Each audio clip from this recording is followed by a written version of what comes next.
വിളക്കുമരം.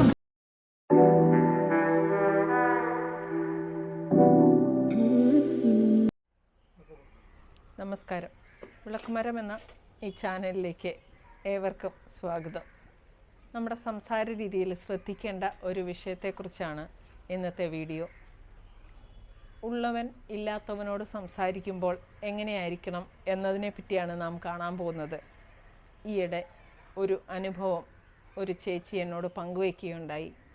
വിവാഹത്തിന് ശേഷം 13 വർഷമായിട്ടും കുഞ്ഞുങ്ങളില്ലാതിരുന്ന ഈ ചേച്ചിക്ക് മറ്റൊരു ചേച്ചിയുമായിട്ട് സംസാരിച്ചപ്പോൾ ഉണ്ടായ വലിയ ഒരു വിഷമമാണ് അവർ പങ്കുവയ്ക്കുകയുണ്ടായത്.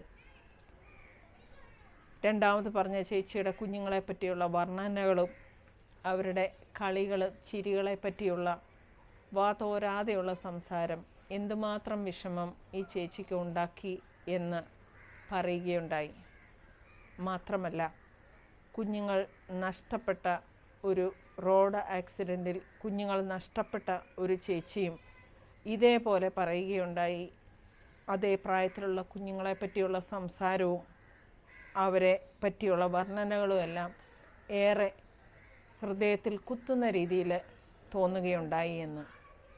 വീടില്ലാത്തവനോട് സ്വന്തം വീടിൻ്റെ മഹാത്മ്യത്തെപ്പറ്റി വർണ്ണിക്കുന്നതും പൈസ ഉള്ളവർ ഇല്ലാത്തവരോട് പൈസ ധൂർത്തടിക്കുന്നതിനെ പറ്റി സംസാരിക്കുന്നതും വണ്ടികൾ ഇല്ലാത്തയാളോട് വണ്ടികളുടെ മഹാത്മ്യത്തെപ്പറ്റി സംസാരിക്കുന്നതും എല്ലാം ഏറെ വേദനയുളവാക്കുന്നതാണ്. അല്പം കൂടെ ഒന്ന് ശ്രദ്ധിച്ചാൽ ഈ ഒരു വിഷയത്തിൽ നമുക്ക് തീർച്ചയായും മറ്റുള്ളവരെ സഹായിക്കാൻ സാധിക്കും. നമ്മുടെ സംസാരം കടന്നു ചെല്ലുമ്പോൾ നമുക്ക് അത്യാവശ്യമില്ലാത്ത കാര്യങ്ങളെപ്പറ്റി അറിയാൻ ശ്രമിക്കാതിരിക്കുകയാണ് നല്ലത്. എന്തുകൊണ്ടാണ് കല്യാണം കഴിക്കാത്തത്? എന്താണ് കുട്ടികളുണ്ടാകാത്തത്? ഒരു ജോലി ഇതുവരെ കിട്ടിയില്ലേ?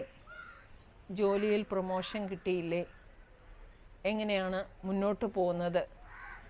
ഈ വക കാര്യങ്ങളെല്ലാം നമ്മൾക്ക് അത്യാവശ്യമുള്ളതല്ലെങ്കിൽ തീർച്ചയായും ഈ വിഷയങ്ങൾ ഒഴിവാക്കുന്നത് നല്ലതായിരിക്കും.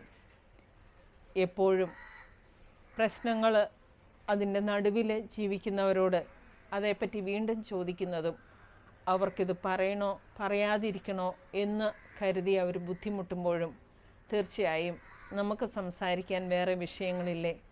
കോമൺ ആയിട്ടുള്ള കാര്യങ്ങളെപ്പറ്റി സംസാരിക്കുന്നതും അതിലേക്ക് ശ്രദ്ധയൊന്ന് തിരിച്ചുവിടുന്നതും ആവശ്യമില്ലാത്ത ചോദ്യം ചോദിക്കാതിരിക്കുന്നതും ആവശ്യമില്ലാത്ത വിഷയങ്ങളിലേക്ക് കടക്കുന്നതും നമുക്കൊന്ന് ഒഴിവാക്കിക്കൂടെ?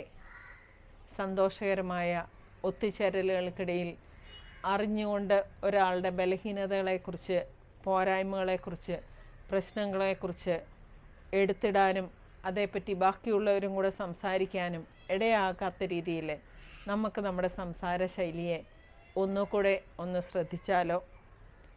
ഇനിയും നമ്മുടെ ഇടപെടലിൽ ഈ ഒരു കാര്യം ശ്രദ്ധയിൽ കൊണ്ടുവരാൻ പ്രചോദകമാകുന്ന ഒരു വീഡിയോ ആയി ഇത് മാറട്ടെ.